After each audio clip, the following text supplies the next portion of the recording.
O blessed one, Shakyamuni Buddha.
Happy birthday as well. Oh, thank you.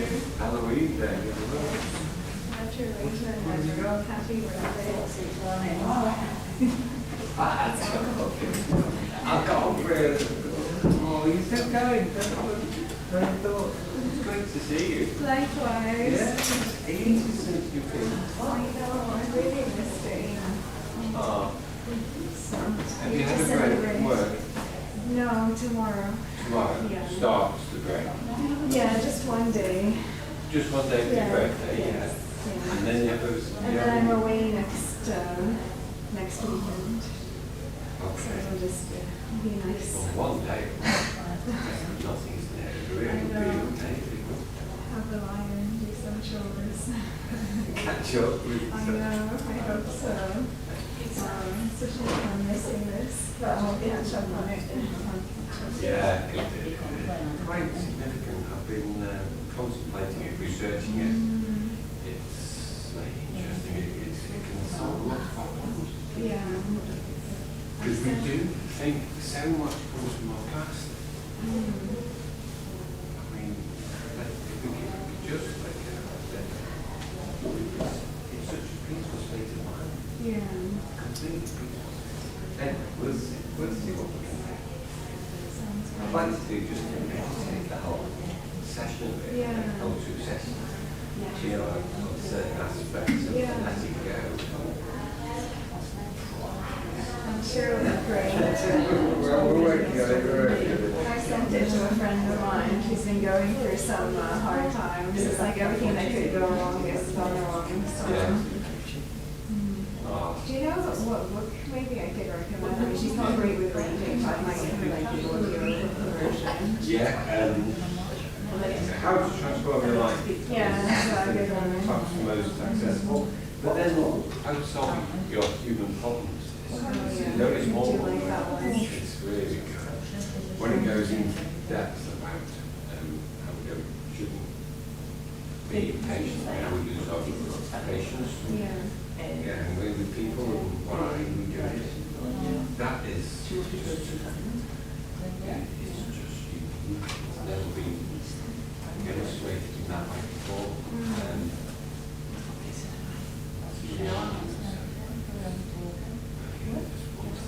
Yeah. giving up. One of my favorites, that one. To keep reading it. Do you? Yeah. Yes. You can pick it up and give it through a teaching of one sense. Yeah. So good.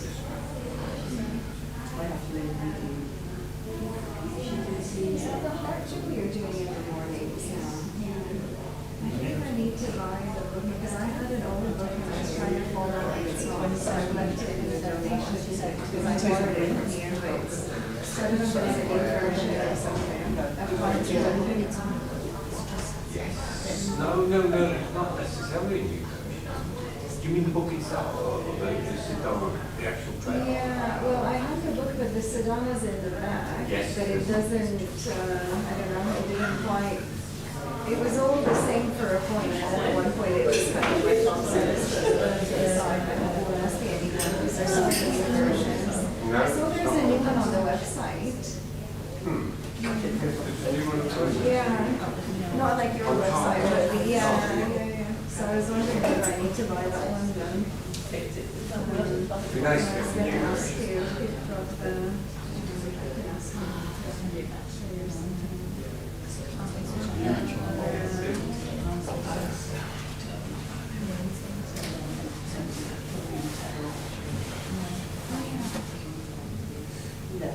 Oh, yes, when you come, go for it.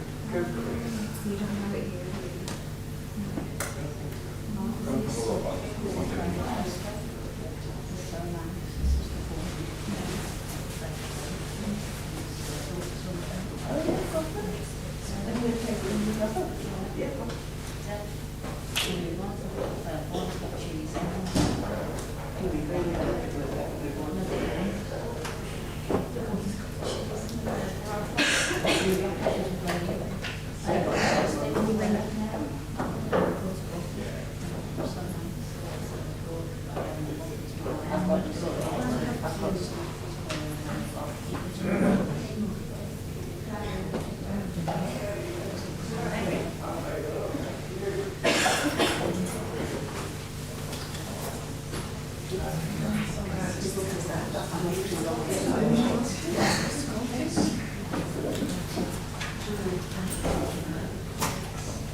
You've got to get the new cover already. Yeah, the new one, I know. Well, that's a shame. Oh, thank you, yeah. So, yeah, what was it saying? The next step seems to be Yeah. if you want to do a hard job application, Yeah. You can just do that, yeah. Just I haven't actually touched one because of what time it is, I have to do more. Yeah, wow. You're spoiling us, honestly. well, yeah, exactly. How you Yeah, are spoiling us. well, it just, it's like, what do you call it? I think you call it organic. Developed in the sense that we thought we really had this to and we thought, well, why didn't you go live stream before we get it? We have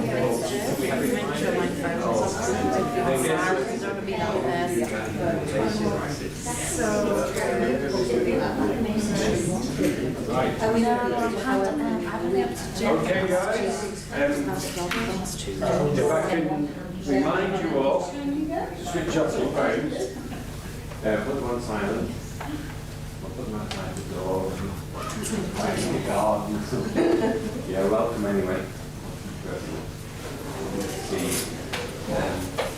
I'm too minded about this heating, whether it's going to get a bit warm in here, so I might just turn it on. With all these bodies.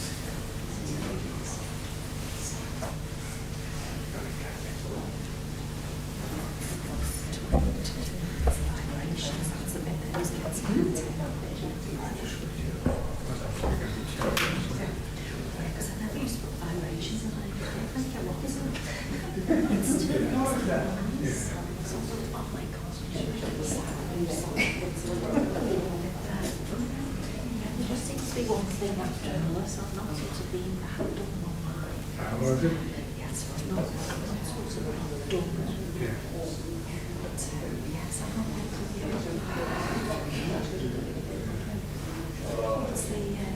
what's the sort of reaction on terraces?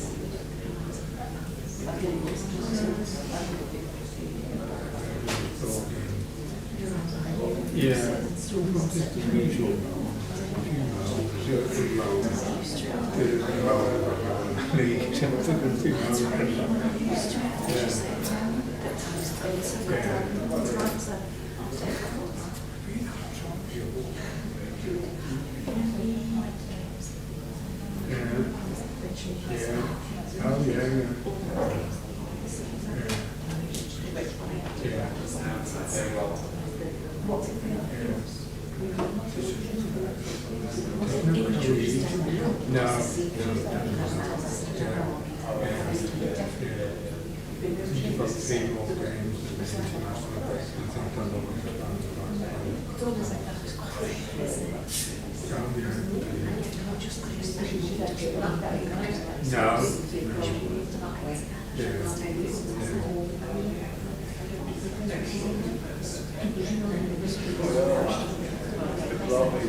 Good evening all, welcome.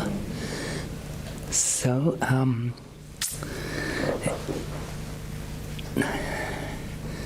in this session, well, let me ask you a question.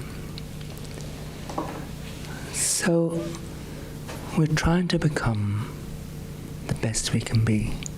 We're trying to improve ourselves so we can abide in a state of peace and all the time, and so we can be free of all kinds of problems all the time. So how do we go about this? What is it in Buddhist teachings that will enable us to do this? So if you remember a quotation that I've mentioned many times from Shantideva, writing in the 8th century, all the happiness in the world comes from a mind that wishes others to be happy. And all the suffering in the world comes from a mind that just wishes ourselves to be happy. So, this is described as being able to cherish other people, to hold other people dear, to hold their happiness as important, and to hold our own happiness as less important. Isn't that kind of the opposite of what we normally think about? We normally think, my happiness is important. We do that spontaneously, even without thinking, even while we're sleeping. Yeah. So you can ask yourself in your dreams, who's the most important person when you're dreaming?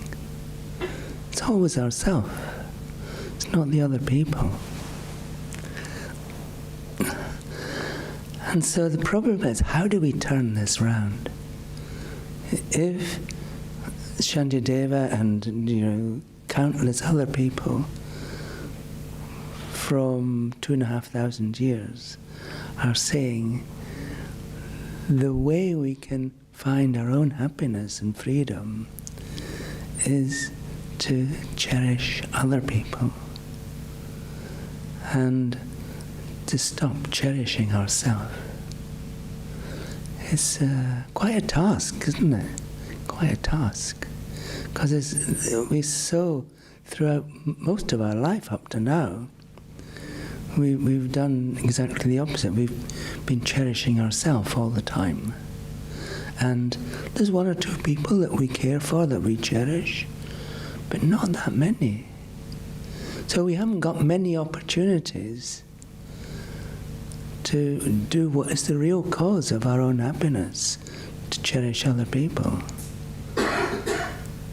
So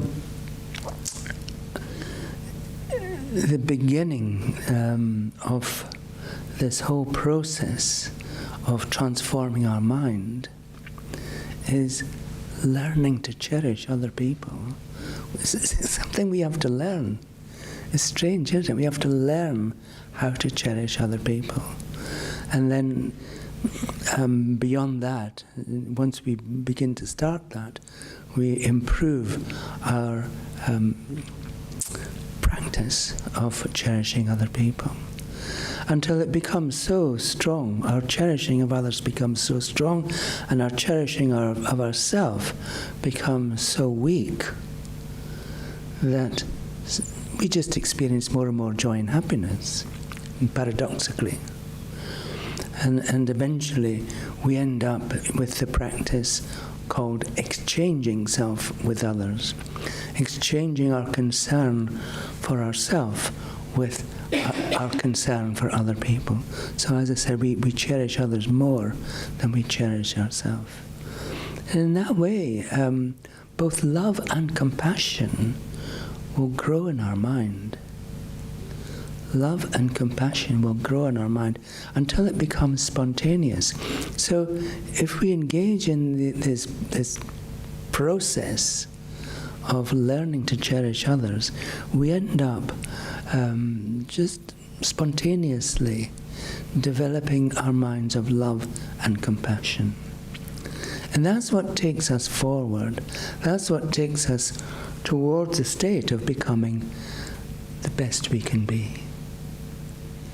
This is, if you think about, unfortunately, probably not many of you have had the experience of meeting Geshe Kelsang, but that's what he did since the age of 8. This is how he trained since the age of 8. And we have the same trainings, is that they're all laid down in this text like this, how to transform your life. So we're not doing anything different from what he actually accomplished, what he trained in, what countless, all beings, all monks and nuns in the monasteries in Tibet, they did the same thing. They did the same trainings. How Venerable Geshe is handing on the same trainings to us in the West. And so many, we're not alone just in Liverpool. It's people throughout the world in some 1,200 centres, Kadampa centres throughout the world, all following the same process. So this is a process that's been tried for 2,500 years. So you have to ask yourself, why would it not work for me? Why wouldn't it work for me? So if we gain a little bit of confidence in the contents of texts like this, then we feel more able to engage in the process. So this is what I want to begin to talk about over tonight and over many weeks into the future. Yeah, so I've told you the story of this book many times about how a young woman met this book in a small town in North Carolina, and she was going through a difficult period in her life, and she bought the book, read it 3 times, transformed her life, began to come to more teachings, and ended up, now she is the resident teacher in a large center in California. So this is what happens if you really take the meaning of these teachings to heart. Who knows where you end up? Because your life gets transformed, whether you like it or not. You know. Okay, so let's begin with liberating prayer, and then we'll do a meditation.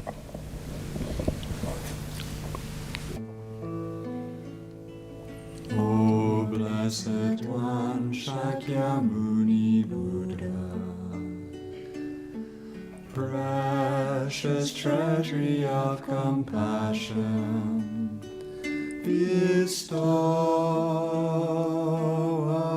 of supreme inner peace, you who love all beings without exception, are the source of happiness and goodness, and you guide us to the liberating path. Your body is a wish-fulfilling jewel.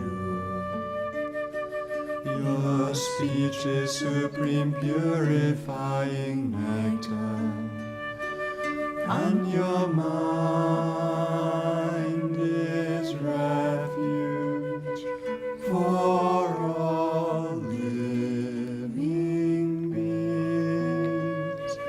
With folded hands I turn to you,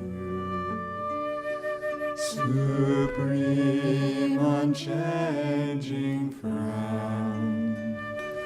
I request from the depths of my heart, please give me the light of your wisdom to dispel the darkness of my mind, and to heal my mental continuum. Please nourish me with your goodness, that I in turn may nourish all beings with an unceasing banquet of delight. Through your compassionate intention, your blessings and virtuous deeds,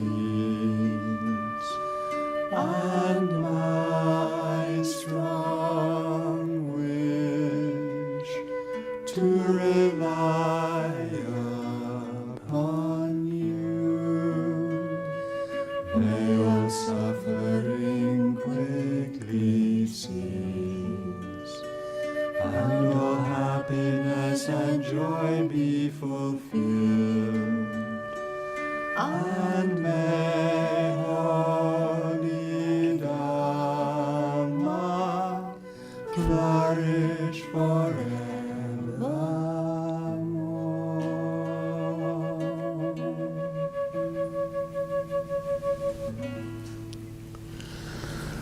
So we can meditate, we can do the meditation that's called black and white breathing. In this way we get rid of all our negative thoughts and feelings, and we fill our mind with inspiring energy. So sitting in good meditation posture, just think about all the negative thoughts and feelings that we have, little pieces of irritation or annoyances. Even though they're very minor, they function to destroy our experience of peace. It's any feelings of separation and sense of loss, irritation or aversion or anger, any difficult memories. When they appear in your mind, they destroy your experience of peace. Any feelings of anxiety about what might happen in the future.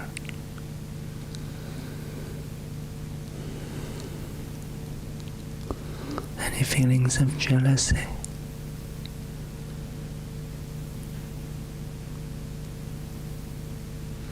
Any feelings of separation or loss.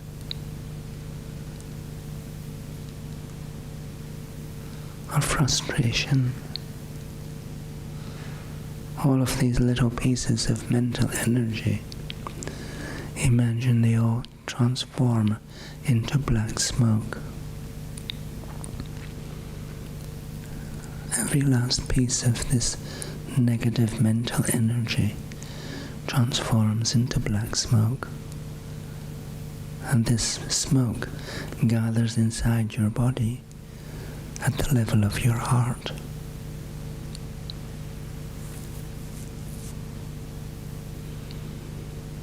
And so you imagine you can see this cloud of thick black smoke at your heart, and you realize this is everything that's preventing you from finding real happiness and peace. And so you want to be free. And every time you breathe out, you intentionally breathe away some of the black smoke. As the smoke leaves your body, it vanishes into empty space. And so you realize just by breathing out, eventually you'll become free.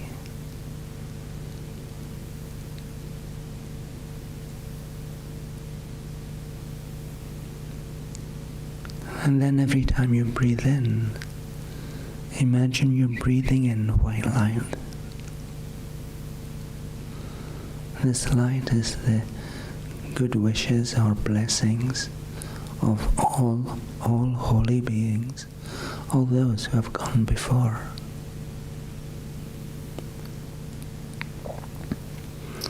And as you breathe in this white light, it purifies all your body, speech and mind,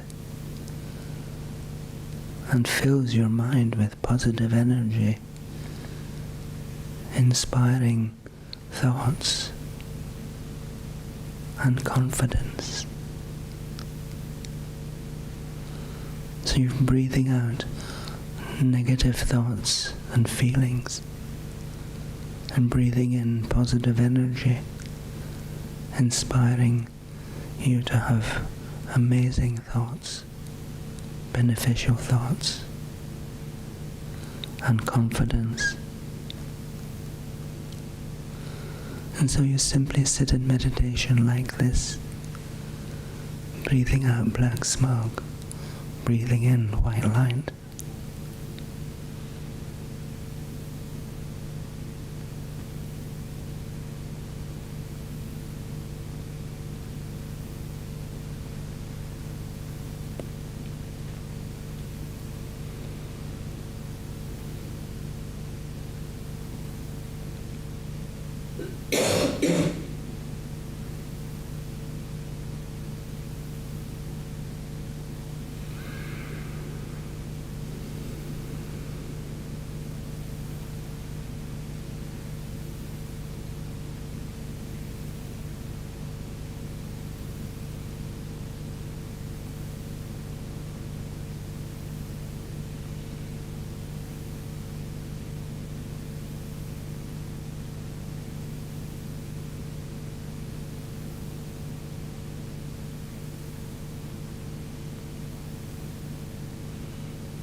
And now just take another 5 breaths to breathe away the last of any remaining black smoke. And fill your whole mind and body with this beautiful white light.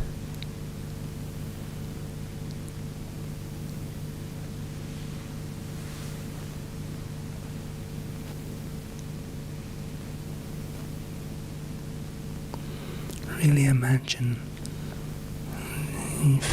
filling with white light from the crown of your head to the soles of your feet.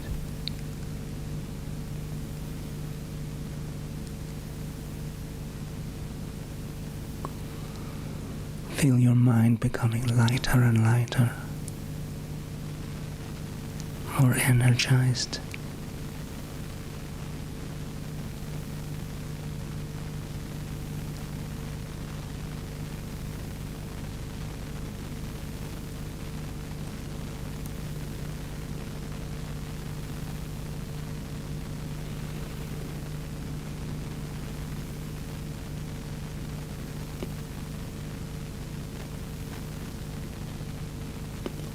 And now feel you're completely free of all of the black smoke. You're just filled with positive energy, all seeking to become the best you can be.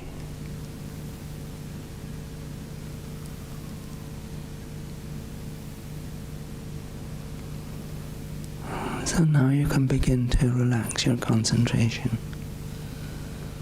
And when you're ready, you can arise from meditation.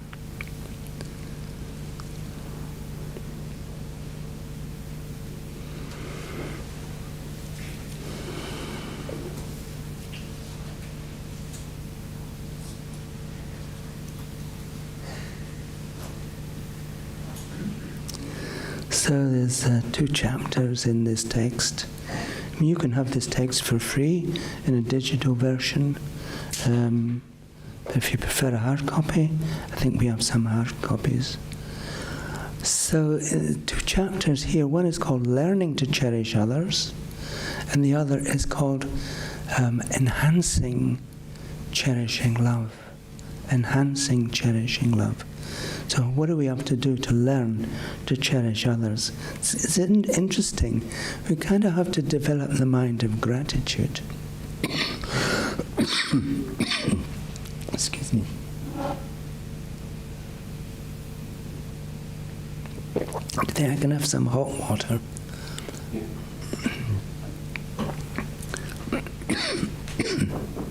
Thanks.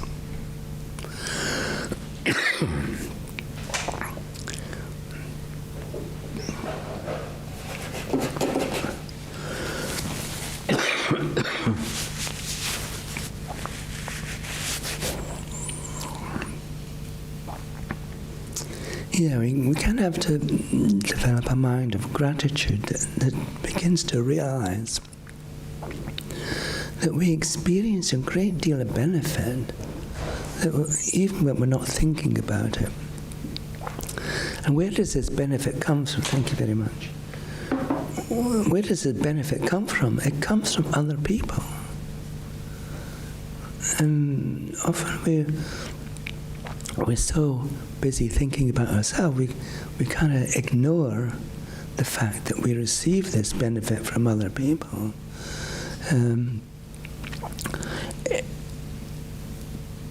If you think, one of the ways in which we can begin to think about the gratitude towards other people is to think how much kindness we received when we were born. You know, when we came into this life,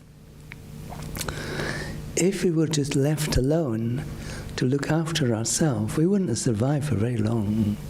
So we had someone looking after us, our mother, gently our mother. And so because our mother is so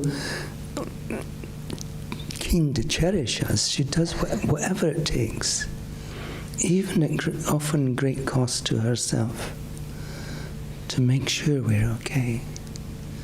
She feeds us, keeps us warm, keeps us clothed. When we get sick, she looks after us, and so on. Yeah. Have you experienced this in this lifetime? Do you remember when you were getting it in your previous lifetime? And the one before that? The thing is, we remember, we come to realize that our mind and our body are two different things. Our body is physical, our mind is not physical. Our mind is just like empty space. But this empty space, unlike the empty space in this room, the empty space of our mind functions, it's able to do stuff. Because we think about things, we know things, we remember things, we understand things with our mind, not with our body. So our mind is performing this function all the time, every moment, even while we're asleep. Our mind is performing, knowing things, experiencing things, understanding things, making sense of our world every moment of our life. And it's been doing that since beginningless time. If you think of our mind as not physical, it's like a formless continuum. One thought just leads to the next one, leads to the next one, and so on. So we come to understand that our mind is always there. I thought many times that we tend to think of ourselves as a physical person. When we think of ourselves, it's mainly our physical form that we're thinking about. And then we happen to have a mind that's associated with this physical form. But it would be much better if we actually thought of ourselves as a mental being who happens to have this physical form in this lifetime. A mental being that had a different physical form in its last lifetime, and in the one before that, and the one before that. Going back into infinite lifetimes. But every lifetime we're born. Every lifetime we have a birth. Every time we're born, we have a mother. We've talked about this before, right? So where are all these mothers? They're all around. Because our mothers were taking rebirth from life to life to life as well, in the same way as we have done, ending up in this lifetime right now with this particular body and this set of thoughts and mind. So part of our question is, what will our next life be like? When this body's finished with, when this body eventually dies, and we know it's going to die, right? You're going to leave this body behind, and your mind will just go on and get another body in its next lifetime. So the question is, what kind of mind will we be taking into our next lifetime? So what Buddha is saying is that if we think about the kindness we've received from countless mothers in the past, all of whom are alive today. We don't recognize them because they have different forms, and we don't recognize them because our mind of those lifetimes has disappeared. Our gross mind is only available to us for this lifetime. But we brought the example, the effects of that kindness into this lifetime. If we hadn't had kindness in the past, we may not have such an extraordinary opportunity of being a human being in this lifetime. So what Buddha is saying is, think about all that kindness that you've received since beginningless time. And where are the people who were kind to you in all your previous lives? They're everyone who's alive today. So should we just ignore that kindness? Should we just ignore them and think, oh, you spent all your life looking after me, Mum, now go and look after yourself? Or should we think, maybe I can repay some of that kindness that I've received in this lifetime, and that in all my previous lifetimes as well. So if we just think about this, what we've received from other people, then the question arises for us, should I not try and repay some of that kindness? So there's that way of thinking, that every other living being who's alive today is our mother. You can have this experience of thinking in this way by just turning to the person next to you and saying, "Thanks, Mum."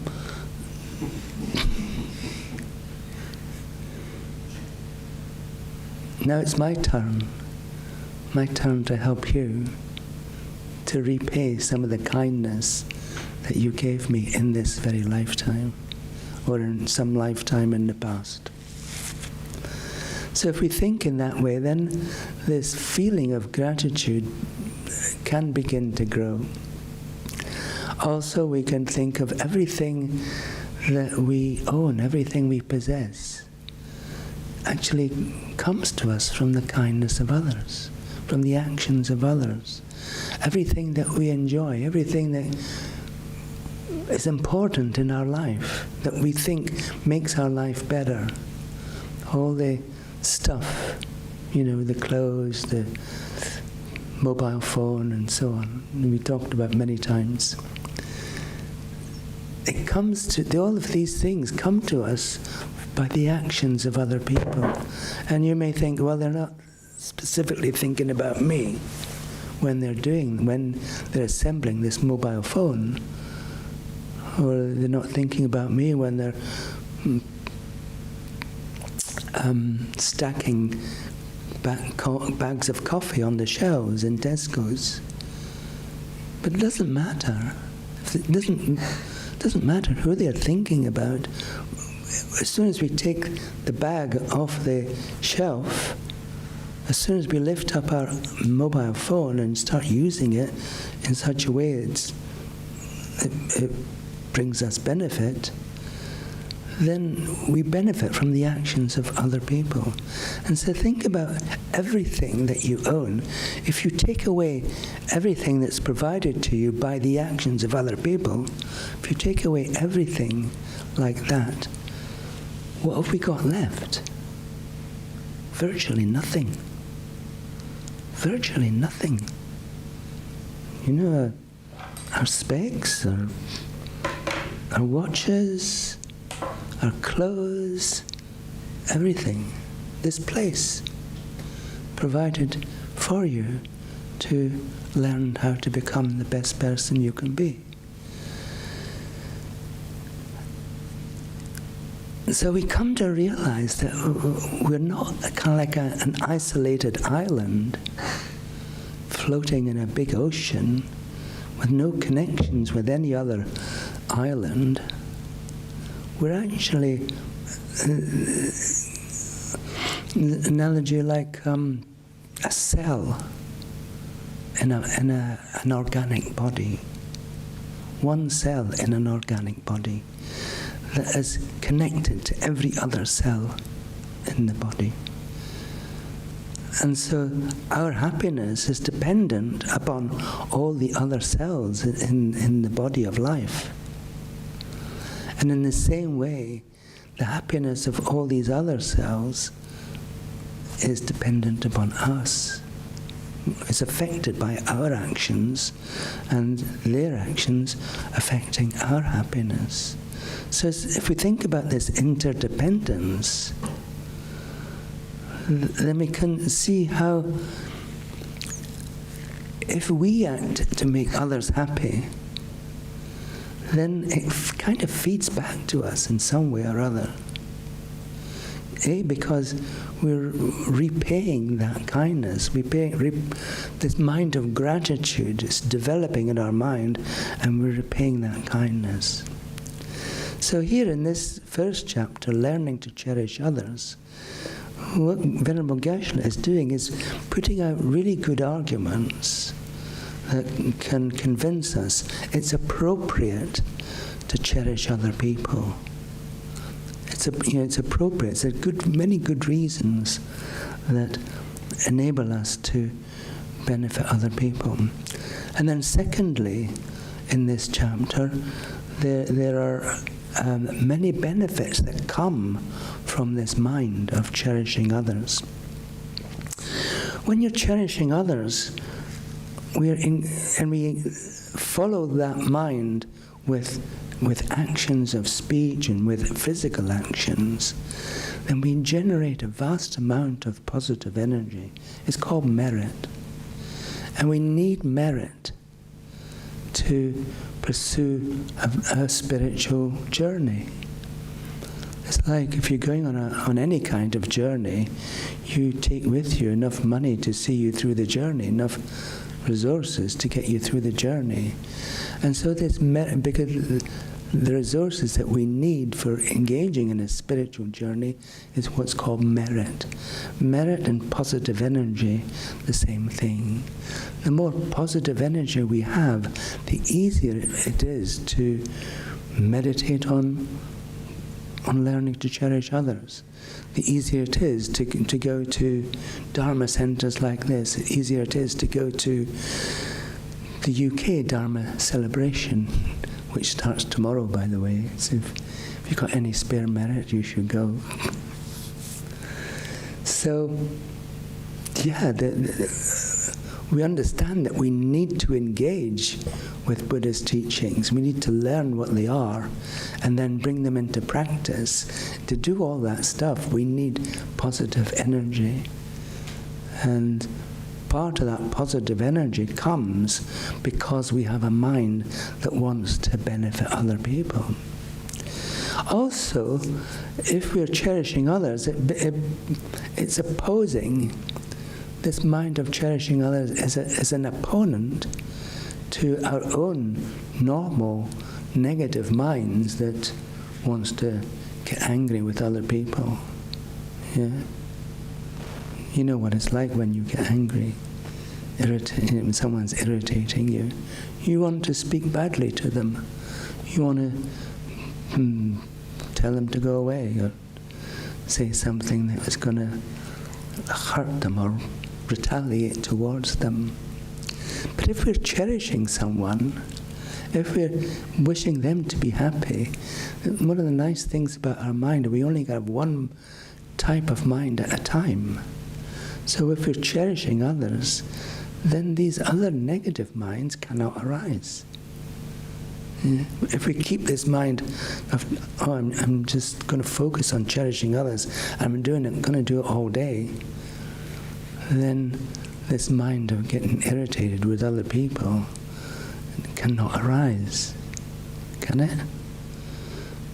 Or do we think, oh, they're not paying attention to me and I'm cherishing them? They don't realize that I'm trying to cherish them, and they're just carrying on like normal. They're just so annoying, these people. So this is because we were thinking about our own actions, our own thinking, seeking a reward for our actions of cherishing. The mind that is cherishing others is a reward in and of itself. It doesn't need a response from other people. We just do it because it's the right thing to do. And it's the most beneficial thing for us to do. So we can solve a lot of our problems, like the problem of loneliness. We can solve that problem because when we're cherishing everybody else, we're thinking about everybody else, so we feel connected to more and more people. So we don't need to feel alone. We don't need to feel isolated and shut off from the interactions with other people. What we're doing, we're actually looking for interactions because we feel that the process of cherishing others, to do that you need to interact with them. If you're going to do it practically, you need to interact with them. And so this process of interacting with others, then loneliness just goes out the window. So there are many things like jealousy, for example. If you're cherishing other people, you're happy when they're happy. Yeah? So you're both seeking this promoted post, and your competitor gets it, and you're so happy for them because you cherish them, you care for them. And so gradually you care for them even more than you care for yourself. Would it be nice to get the job? Great, yeah, of course it would. But you're happy because you cherish that other person, your colleague, and they got the job. Cool. So you see how this mind that begins to look for opportunities to add to the happiness of other people is solving your own problems. Yeah? It's enabling you to gradually think about become a better person. And the experience of cherishing others, it just builds and builds. Because if we watch our mind, we can see the peace that comes from just wishing others to be happy. Yeah. Have you ever noticed that? When you're wishing others to be happy, it's much more peaceful than wishing yourself to be happy. So we can find out for ourselves the truth of Shantideva's statement that all the happiness in the world comes from a mind that's wishing others to be happy. So the next chapter, which is called Learning to Cherish Others, is about removing the obstacles that we already have in our mind, the obstructions that prevent us from cherishing others. So what do you think they are? What obstructions do you have in your mind that stops you cherishing other living beings?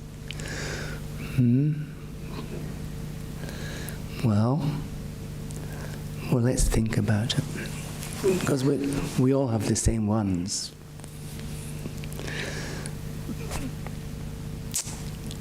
We find other people faulty. Yeah. And so when we when we think about other people's faults, somehow they seem inferior to us who do not have these faults. Yeah. We're completely faultless, are we not? So anyone who has faults must somehow be inferior to me, and therefore they're less worthy of my cherishing. And I'm going to cherish them because they're so faulty. I'm going to cherish these other people who are clones of me, who just look the same as me, and they're the same thing, and do the same things, they like the same things. So I'll cherish them, but not all these horrible other people who are so faulty. So, and also we think, oh, I'm so amazing myself. I have so many wonderful qualities that anyone who doesn't have the same qualities is just not worth it. They're not worth my cherishing. And so we've not got a lot of space in our mind because we're so focused on how wonderful we are. Or is it only me? So, as long as we continue to think like that, we haven't got the space in our mind to actually ask ourselves, what are they really like? And to place the focus of our attention upon them, because we're so delighted with ourselves. We just enjoy placing the focus of our attention on ourselves. And so if we just let it go for a few nanoseconds, then we can begin to think about other people and ask ourselves the question, what are they really like? And then we can discover how amazing other people are. If you think about every other living being, is so amazing, really. Everyone has amazing good qualities. And there's no one, of course.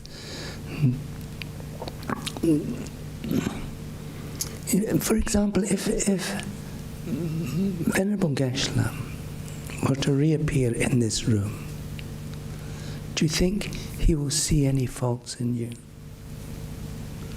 He's this extraordinary enlightened being, and he walks in and he's so delighted to see you. Why is he delighted to see you? Because you're so amazing. You're amazing because you yourself have the potential to become just like him, a great enlightened being. A mind that's filled with love and compassion for everyone you ever meet or think about. A mind of extraordinary wisdom that realizes the way things are and understands everything and sees the potential of you. He doesn't see the faults. If you think you have any faults, he doesn't see any faults. Enlightened beings don't see faults. All they see is wonderful, extraordinary living beings who are on. Eventually, the only thing that is permanent about them is their potential to become enlightened. You carry this potential around with you everywhere you go, even while you're asleep. And so, it's like seeing a movie. You know, the movie is just made up of slides, a whole series of frames, yeah? And we tend to hit on one frame which shows a person with faults. We don't see the end of the movie where the person is gradually removing all the faults, becoming a great being, and attaining the state of enlightenment, and being able to bring happiness and peace to everyone else. That's our movie. That's the movie of each one of us. But when we're thinking about the faults of someone else, we're not seeing the rest of the movie. We're only seeing a short snapshot. But enlightened beings, they can see the whole potential, the whole end point of our various lives. Maybe not in this lifetime, but certainly at some point, some lifetime in the future, we will attain that exalted state. So who's right then? Who's right? Is me who's seeing faults, or enlightened beings, Venerable Geshe-la, seeing great enlightenment potential? So you can choose. I mean, if you choose to think other living beings have faults, then it's an obstruction. It's stopping you from making spiritual progress. But if you decide, well, living beings have no faults.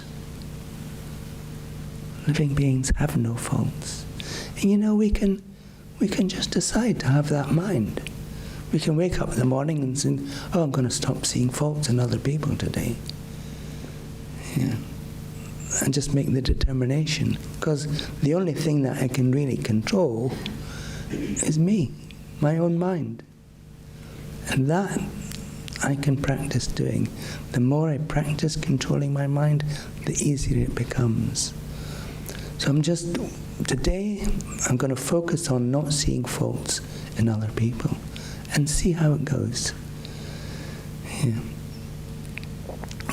And same thing, and we can think, wake up and decide I'm not going to be angry today. And we watch our mind, and whenever some negative tendencies and some irritation is arising, we just stop it. So don't be ridiculous. They're just trying to live their best lives, same as everybody else. And of course we all make mistakes. We all make mistakes because everything is uncertain. We're not sure how things are going to turn out, and so we choose one path that doesn't work. And we're all doing this all the time, so there's no point in getting angry with anybody.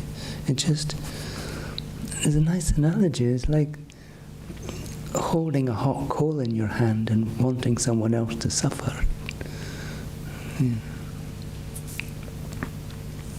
So instead, we create more opportunities to become more loving and compassionate towards other people. Also, when we begin to embark on a spiritual journey, we come to realize that we actually need other people. It doesn't matter how they're appearing, we need them appearing in any way whatsoever. How can we develop a mind of love if there's nobody to love? How can we develop a mind of compassion if there's no one who's suffering? How can we develop a mind of patience if there's no one to irritate us? Yeah? And so, if we think of the end point of our own spiritual journey, the irritating person is actually helping us. Because they're helping us to develop.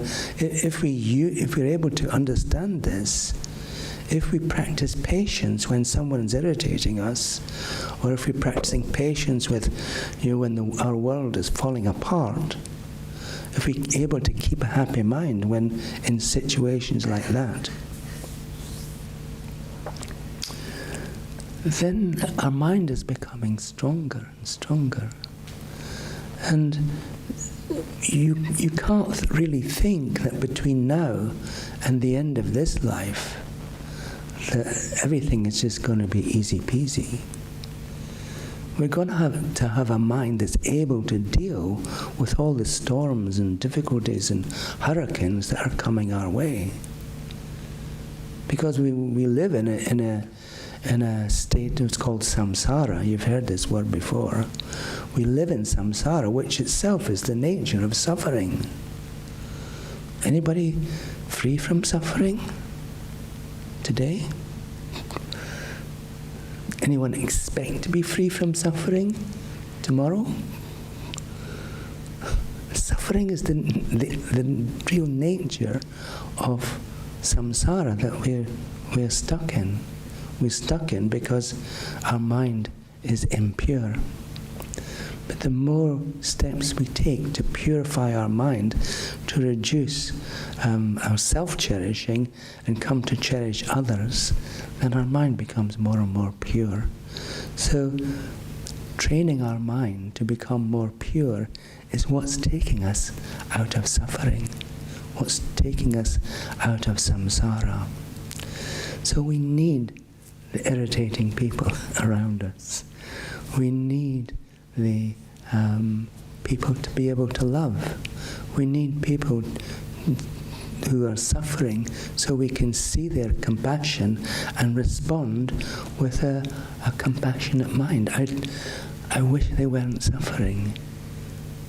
If there was something I could do to stop their suffering, I would do it. Maybe sometimes the best thing we can do to help other people suffering is just to make prayers. Just to pray for them not to experience suffering. Praying is a mental action. And every action we engage in will have a result. It may not be immediately, but it will have a result in the long term. Also, it's a virtuous mental action, and so it's improving our own mind. And meditating to become a better person is also an important way of benefiting other people. Because if we think that we're going to fulfill our own potential by learning to cherish others and enhancing our mind of cherishing others, so we get rid of all our negative nonsense, and eventually we ourselves will attain that state of enlightenment, at which point we have the spiritual energy and power to actually be able to help everyone else. In the same way that Geshe Kelsang is benefiting countless people throughout the world still, even though he's no longer appearing. How is he doing this? Well, by producing books like this, leaving instructions behind so that other people can follow, like breadcrumbs, and other people can follow to the state of enlightenment by creating loads of teachers throughout the world who will explain the meaning of his books, who will lead people in meditations and so on and so forth. So he's creating emanation. This place, this very building, a room, and the temples he's created, they're like emanations. They come out of his mind. He didn't build the bricks himself. He just put through the power of his own mind and his pure intention, these things appear. I don't know if you've ever been to Manjushri, but Gana Dekyong, in the end of November, is giving a weekend of talks on purification. Yeah. So we all carry within our mental continuum the effects of our past negativity. So we've created many negative potentials that we still carry around with us. And when these negative potentials come to fruition, we will experience suffering. And also these negative potentials create a tendency to be negative again. So if we've been angry at some point and we hurt someone because of our actions, we planted a negative potential, a non-virtuous potential. And when the situation's right, again, we'll have another tendency to engage in negativity again. So one of the aspects of Buddha's teachings is that we can purify our own mental continuum. We can get rid of these potentials, like a gardener cleaning up the soil before he plants the seeds of beautiful flowers.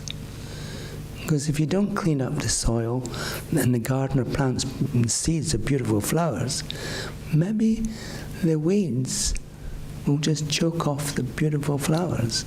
You never get the beautiful garden that you want to create.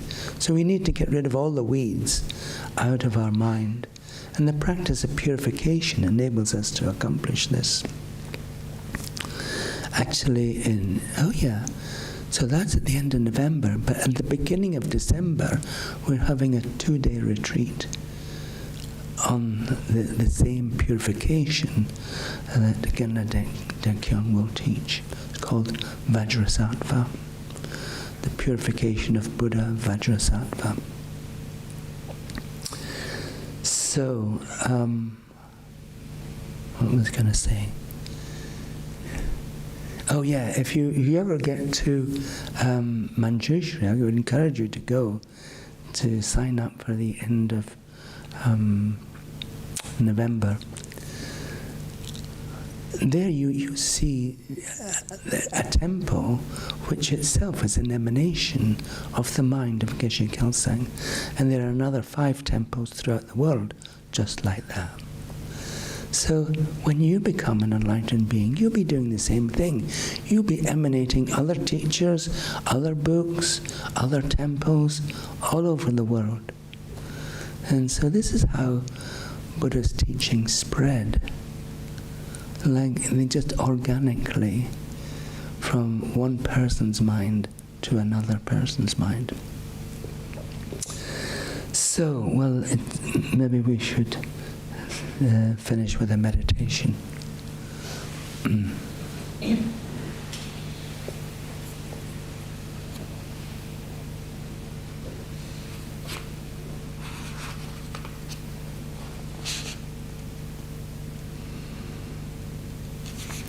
I do the meditation in this text from the end of the chapter on learning to cherish others. So sitting in good meditation posture, and I'll read the meditation to you.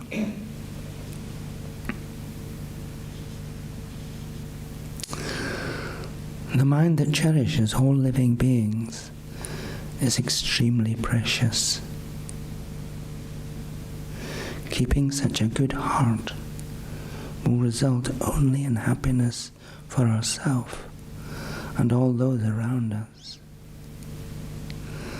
This good heart gives rise to universal compassion, the spontaneous wish to permanently liberate all living beings from fear and suffering.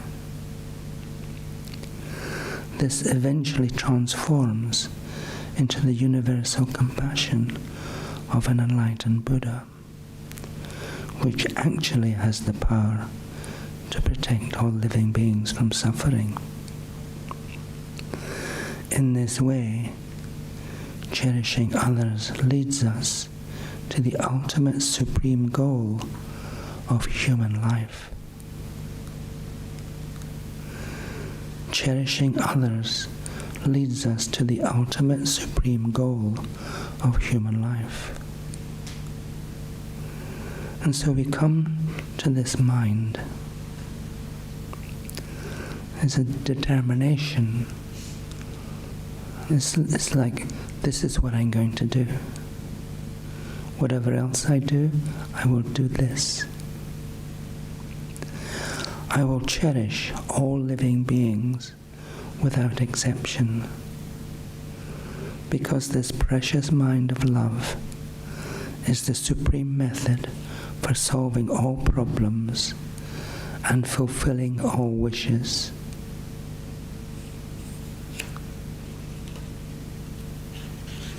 I will cherish all living beings without exception, because this precious mind of love is the supreme method for solving all problems and fulfilling all wishes. Eventually, it will give me the supreme happiness of enlightenment.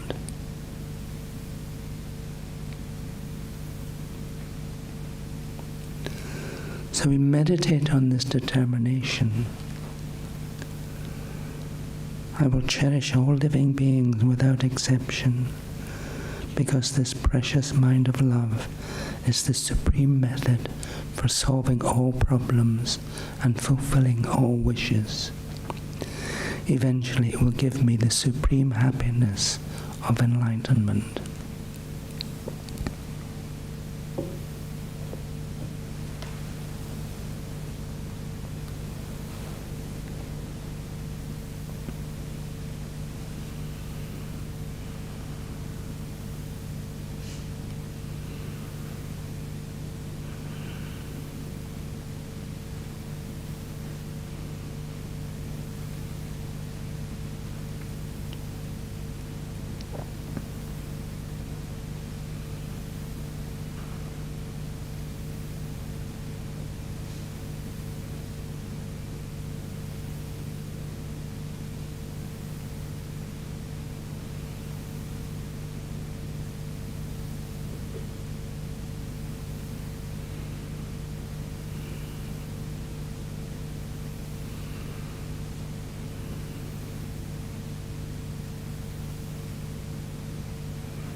If you lose the object, just bring your mind back and think, I will cherish all living beings without exception, because this precious mind of love will solve all problems and fulfill all wishes. Eventually it will lead me to the perfect state and of happiness, of full enlightenment. So this is what I will do. I will cherish all living beings without exception.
So now you can begin gently to relax your concentration, and when you're ready you can arise from meditation.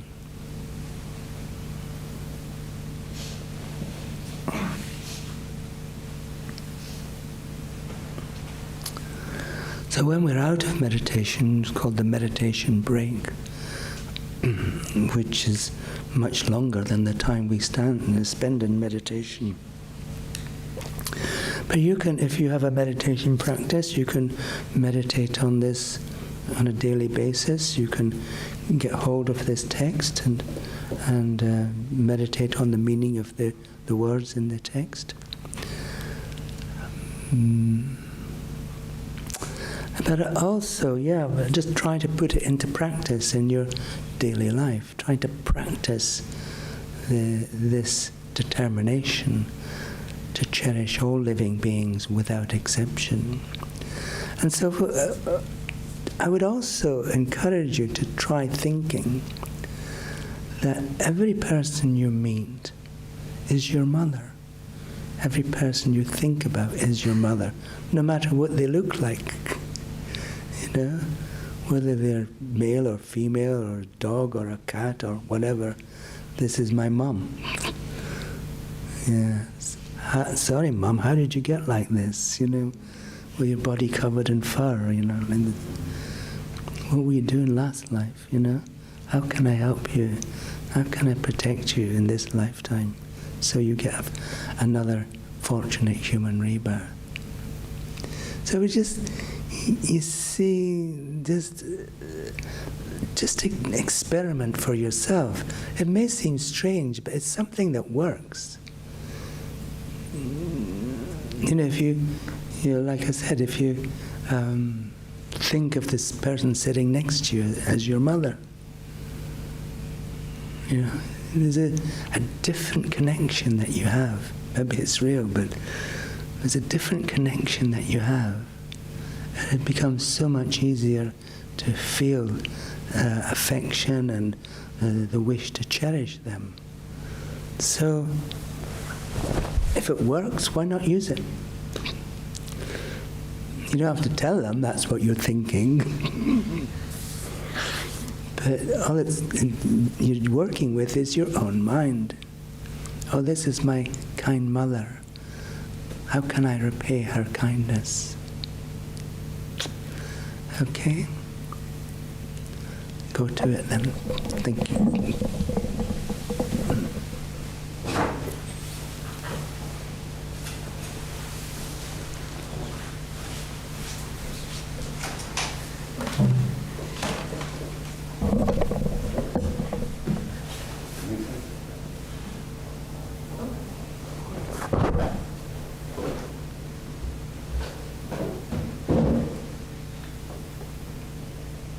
There's coffee and tea and biscuits in the cafe at the moment. The urns on the water's hot. And the biscuits are good to do. Might be some birthday cake as well. Oh, cake and then.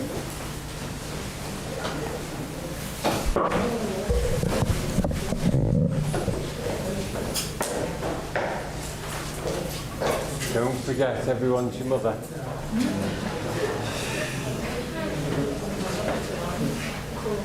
Start tomorrow. Just for the morning. Say, right, I'll try this in the morning.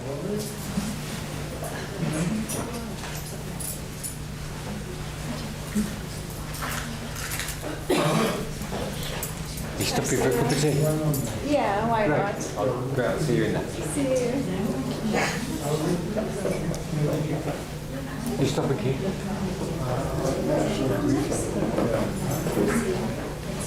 Come. You guys stopping for some cake? Let's go home. Who you know? We don't work tomorrow. For a bit, you want to get a good Come on, let's get a cup of tea. We might do.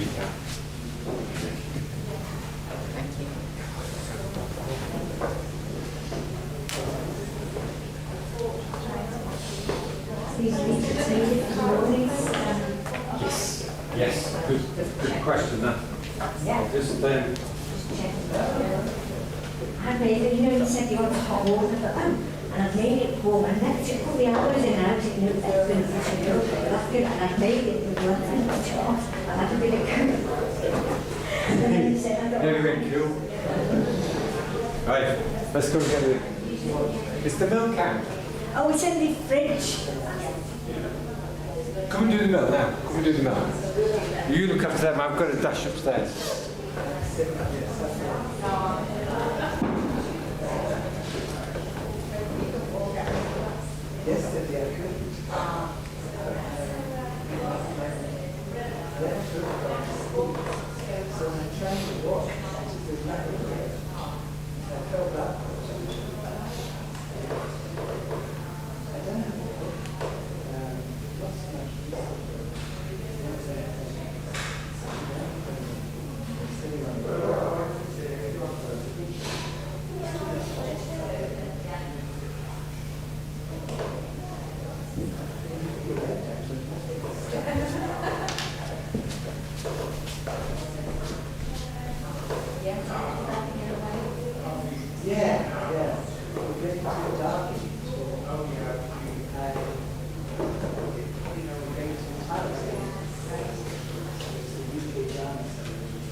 I just sat for 7, yeah, we're doing the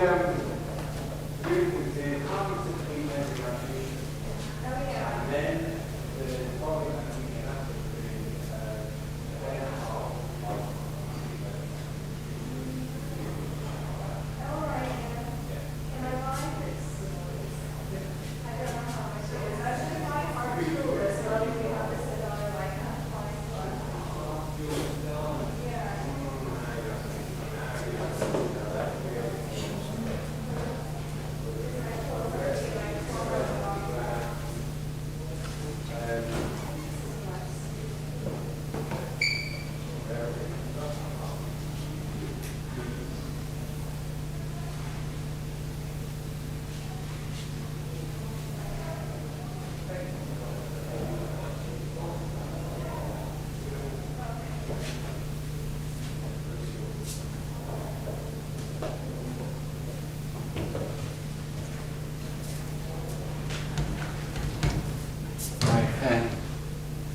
I've got to go and do keys.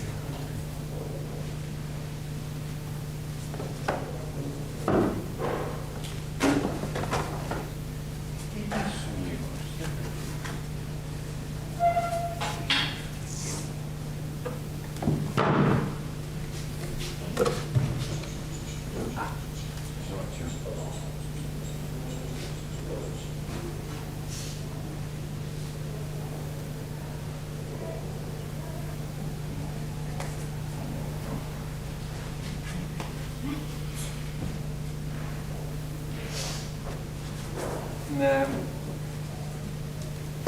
Surely. What is it you're looking for? Archie.